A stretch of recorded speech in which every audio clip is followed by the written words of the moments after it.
Well, it looks like Harvey has found himself in some trouble again. No, did you ever get an apology? Never got an apology from Steve. He never said anything. My thing is I wrote new jokes. Steve Harvey's billion-dollar empire was built on a lie, and the comedians he left behind are finally exposing it, while his messy personal life only adds to the scandal. It all came crashing back into focus in January 2024, when veteran comic Mark Curry stopped smiling for the cameras and told TMZ the one thing Harvey's team didn't want to hear: that after 16 years, the man he once called a peer still hasn't apologized for stealing his work. The material in question wasn't just any punchline. It was Curry's original Halloween bit from 1999, performed live at the height of his Hangin' with Mr. Cooper fame, a joke built on real stories from his life. Then, in 2015, Harvey rolled out the same concept on Little Big Shots, as though it had come from his own pen. The cameras kept rolling, the audience laughed, and no one blinked, except the comics, who knew exactly where they'd heard it before. Curry said it wasn't about the money or the spotlight, it was about respect. The calendar moved 16 years forward, but Harvey's silence stayed frozen in time. You're saying his business ethics are like really solid, like he's treating you guys like he treats us like golden. Are you crazy? Yeah. We are golden. We watched Curry stand at LAX, calm but cutting, saying Harvey had never said a word to him face-to-face about it. He can have it, Curry said, shrugging for TMZ. But his tone told another story. He'd moved on, but he hadn't forgotten. Behind that shrug sat 2 decades of comedians whispering the same thing. Steve Harvey takes what isn't his, then hides behind the glow of television lights and his own grin. For Curry, the outrage had faded into disbelief. After all, how does a man worth more than $100 million still feel the need to borrow someone else's jokes? For everything I'm telling you, that's why I can say them so freely. Kid, I need another one. You here, get your number. Thank you, sir. Thank you. Come on. Then came Katt Williams, the man who doesn't do polite silence. His appearance on Club Shay Shay turned a long simmering feud into a bonfire. Williams didn't just accuse Harvey of stealing jokes, he accused him of stealing an entire identity. The same Steve that went to go watch Mark Curry do his whole sitcom and then stole everything Mark Curry had, Williams told Shannon Sharp. Now Steve got a sitcom where he the principal and he wear a suit. The audience didn't need a translator. They remembered Hangin' with Mr. Cooper, the ABC hit that ran from 1992 to 1997, where Curry played a high school coach turned principal.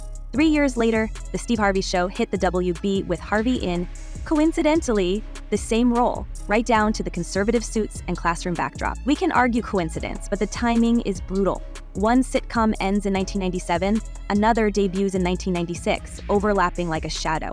To many in the comedy circuit, it looked less like inspiration and more like replication.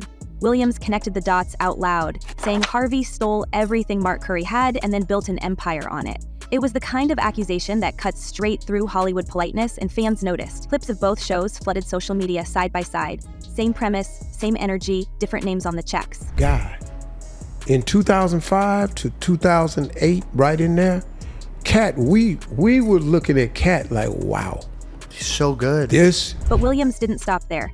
He painted Harvey as a man who wanted to be everything to everyone, but couldn't make it in film, saying Harvey wasn't talented enough to become a movie star.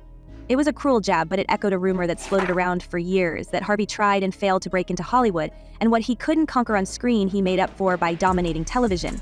The problem is that in comedy, stealing jokes is considered the ultimate betrayal. Worse than a bad review, worse than a bombed set. It means you've taken another performer's voice. And in this case, it looked like Harvey might have taken a career. Meanwhile, Curry, now touring with Katt Williams on the Dark Matter tour, used his second win to turn pain into momentum. Ticket prices jumped from $50 to over $200 a seat once fans realized these weren't just stand-up shows. They were confessionals from comics who'd been wronged. Curry said he'd long suspected Harvey's team of watching him work, only to mirror it later, adding that Harvey's wealth wasn't the motive, it was envy. You want to be me. You want my style, he told Willie D in a January podcast, his voice steady but sharp. That line became a meme overnight, spreading faster than any official statement Harvey's publicist could write. Are you kidding me? Yeah, he said. Are you kidding me? He said that he confronted you about it before, and then even after that. And he still ain't saying what. Harvey's response was predictable. He brushed off the accusations, telling reporters that Curry needed to grow up, and insisting he hadn't been on stage since 2015. But that defense only fueled the fire. If he hadn't performed since 2015, why was Curry's material showing up on Harvey's 2015 talk show and again on Little Big Shots? The dates didn't line up, and fans online could do math. He took my Winton. Took my Winton from me. He turned my son against me. As Curry and Williams kept talking, more comics started coming forward, some cautiously, some with open disdain. Gary Owen, who'd once worked closely with Harvey, broke his silence on his podcast, saying his 2-week stint on the Steve Harvey Show barely paid for the SAG minimum. He compared it to working on Hip Hop Squares, where he made 4 times the money in a single day. Owen didn't blame Harvey directly, but his story raised eyebrows. Here was a man who'd been in the game since the early 90s, making less than a day rate while the host's empire ballooned to a reported $140 million.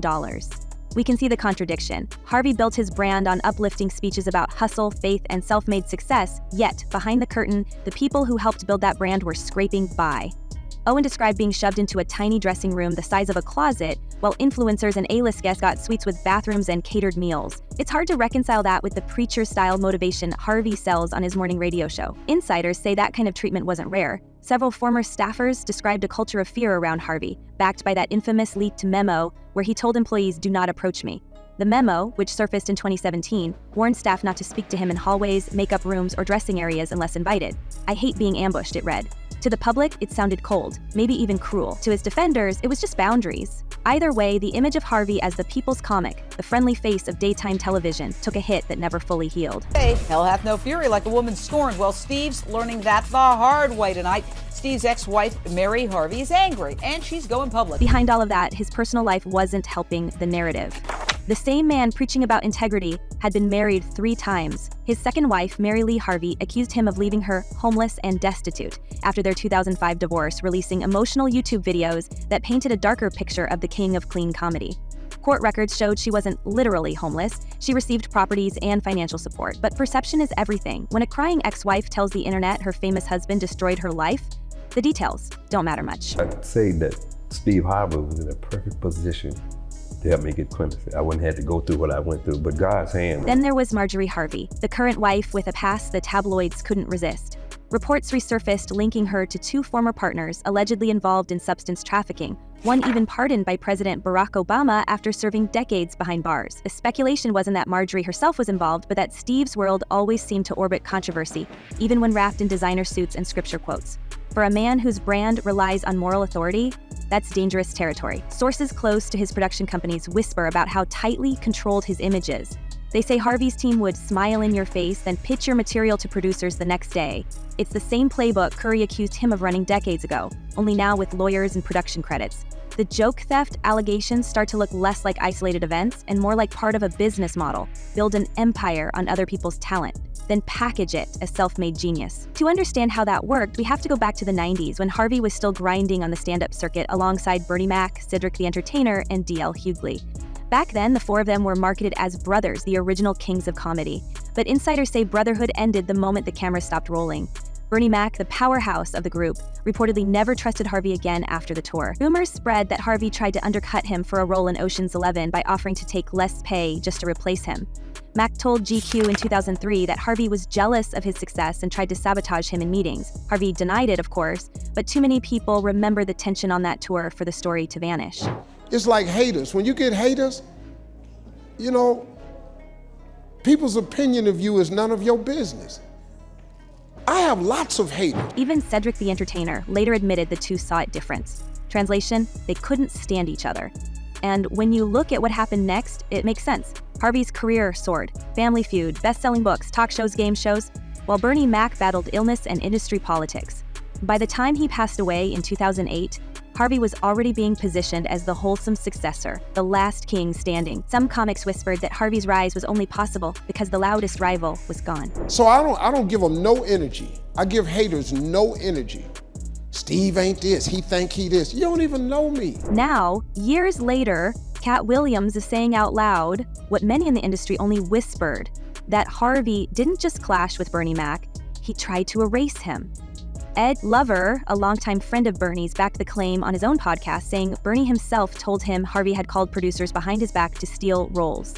Bernie's daughter, Janice McCullough, even stepped in, publicly thanking Katt Williams for honoring her father and calling out those who'd slighted him. She didn't name Harvey directly, but she didn't have to. All of this paints a picture that's hard to ignore. A man who preaches mentorship while allegedly undermining peers, who talks about faith while quietly rewriting comedy history in his own favor. Every time someone calls him out, whether it's Curry, Williams, or an ex-wife, he pivots to religion, posting videos quoting scripture about ignoring haters. In one clip from January 2024, filmed right after Katt's interview went viral, Harvey stood on the Family Feud stage telling the crowd, "You don't have to address your haters." To most viewers, it sounded like a sermon. To those following the scandal, it sounded like deflection. The backlash didn't just come from fellow comics. Former employees, sidekicks, and even daytime guests began to talk. Gary Owen wasn't alone in calling out the low pay. One former producer described a pattern. Harvey's circle of trust was small, and anyone outside it was disposable. The leaked memo proved that point. In it, he instructed staff not to approach him without appointment, not to wait in hallways, not even to walk beside him for someone branding himself as a people's champion. It read like royal decree. You know, he's a man with the power. He's in 60 markets. He's written these books. You know, he's socially connected with the programs and Disney and all these type people. We can't separate this professional ruthlessness from his private behavior because they mirror each other. His second marriage ended in public acrimony. His third began with whispers of infidelity. Mary Lee Harvey claimed he cheated on her with Marjorie before the divorce papers were dry. Court filings never proved it, but the timeline again looked suspicious. 2 years after leaving Mary, he married Marjorie and instantly rebranded as the family man reborn. The gospel-tinged love story became part of his business empire, a packaged redemption arc that sold just as well as his comedy. She used to hate, see, that's what I'm saying. I'm gonna tell it all. I'm telling all y'all. She said, and it was fact, she used to check dudes with big lips. Meanwhile, comedians who'd known him for decades watched with growing resentment as he transformed from blue-collar comic into self-help millionaire. To them, the transformation wasn't evolution, it was erasure. He stopped talking like one of them and started talking down to them. Behind closed doors, they say Harvey was calculating, even ruthless, cutting off friends who questioned him, rewriting old partnerships so his name appeared first. That's how, according to insiders, the Kings of Comedy sequel ever happened. Cedric later admitted that egos got in the way. But insiders point to Harvey's need for control as the real reason. As the new wave of interviews reignites these old wounds, fans are starting to question how much of Harvey's legacy belongs to him. Is he a self-made mogul or a master recycler of other people's brilliance? The accusations from Curry and Williams didn't just reopen a feud, they cracked open an industry myth. Because if Steve Harvey's rise was fueled by borrowed jokes, lifted sitcom concepts, and underpaid colleagues, then every motivational speech about owning your destiny starts to sound hollow. And the timing of these revelations couldn't be worse. The more Harvey dismisses them as hate, the more people dig. Those resurfaced clips of Bernie Mac calling him out, of Curry's 1999 set echoing through Harvey's later shows, of Gary Owen recounting that cramped dressing room, they are now being stitched together by fans into a timeline that looks less like coincidence and more like pattern. But the most damning evidence isn't just what Harvey took, it's what he did to the one comedian who couldn't fight back, and the wives who say he left them broken. Bernie Mac and the marriages Harvey couldn't keep intact. Bernie Mac's daughter, Janice McCullough, said what so many were already thinking. In January 2024, she praised Katt Williams for daring to say out loud what her father never could, that Steve Harvey's so-called brotherhood was a one-way street. She said she respected Williams for defending Bernie's name because too many people had acted like the tension never existed. We remember that GQ interview from 2003 when Bernie hinted that Harvey tried to slide into his Ocean's 11 role by offering to take a lower paycheck. It sounded like professional rivalry at the time, but after hearing Ed Lover confirm in 2024 that Bernie told him out of his own mouth that Harvey really did make that call, it looks more like sabotage dressed as ambition. Bernie passed in 2008, his reputation intact, while Harvey's own kept expanding. And only now, years later, are these moves being pieced together for what they were: a calculated takedown of a rival. But we moved on. We got new jokes. I got new jokes. That's what I do. I write every day, baby.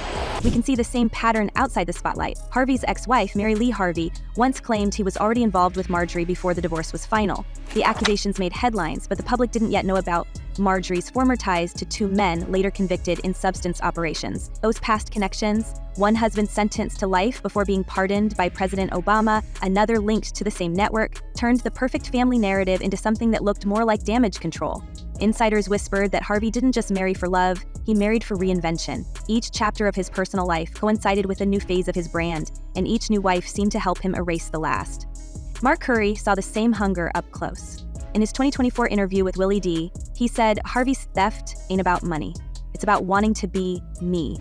That line hit harder than any punchline. It reframed everything. What if the success Harvey preaches as divine favor was built on a craving to consume the identities of other men who had what he didn't? A style, a show, an audience that truly loved them. Katt Williams called it mimicry, Curry called it envy, the industry started calling it a pattern. Very intelligent, very smart, you know. He runs our tour. We got the best tour out, and he handles. Meanwhile, Gary Owen, another veteran who once looked up to Harvey, revealed that when he tried to pitch comedy ideas for the talk show, one of Harvey's producers shut him down with, "We'll handle the sketches." It wasn't collaboration, it was containment. The creative input of others was boxed up, rewritten, and filtered until only Harvey's name remained. That's the quiet power play beneath every successful empire. Make people invisible while pretending to mentor them. Behind that smiling talk show host, the reality sounded corporate and cold. Remember the leaked 2015 memo, "Do not approach me"? He wrote it to his own staff, forbidding them from speaking to him in makeup, hallways, or dressing rooms. It was the move of a man obsessed with control, someone who manages his image like a brand manager, not a friend. "Do not take offense to the new way of doing business," he wrote, but the message was clear. Stay out of his orbit unless summoned. For a man who built a career on being relatable, it was pure contradiction. I don't care. All the king horses and all the king men cannot stop me from putting this book. Every year since, more cracks have appeared in that polished image. The tone of his sermons about humility rings stranger when we hear from ex-wives and fellow comics who describe him as manipulative and dismissive. Those cheerful motivational videos about staying faithful look different when placed beside the stories of Mary Lee's heartbreak and Marjorie's complicated past. Even his memo reads differently when you realize how tightly he has always curated the story of Steve Harvey, the legend, the mogul, the saint of second chances. It's as if he's been directing his own redemption movie for 2 decades, one scandal edit away from collapse. And now that people like Curry, Williams, Owen, and even the family of Bernie Mac are connecting their experiences, the timeline feels undeniable. Every controversy circles back to the same instincts: control the spotlight, silence the opposition, rebrand before the truth settles in. From the talk show to Family Feud to his books on relationships, Harvey has mastered the art of staying one step ahead of accountability. But in the social media era, receipts don't stay buried. Clips resurface, interviews go viral, and old wounds get new audiences. Bishop cocaine, they dropped the money laundering aspect. Because, they had me dead to right on money laundering, but they didn't even want to deal with it. It wasn't no use of, taking... We can feel the tension shifting. The more he tells people to ignore haters, the more those haters start sounding like witnesses. What began as isolated complaints now reads like a dossier. Joke theft, underpaid talent, broken promises, and a trail of colleagues who say they were cut out once they stopped serving his image. Even the language of his leaked memo, "for the good of my personal enjoyment," has become a symbol of how far he's drifted from the community that built him. It's no longer about one Halloween joke or one sitcom. It's about legacy and who really earns it.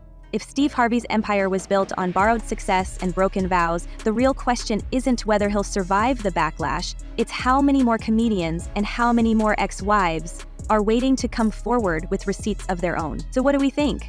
Has Harvey's spotless image finally met its breaking point, or will he talk his way out of this one like he always does? Let us know what side you're on, because this story isn't finished yet. Thanks for watching, and until next time, keep your eyes open, because in Hollywood, the real punchline is always, who gets the last laugh?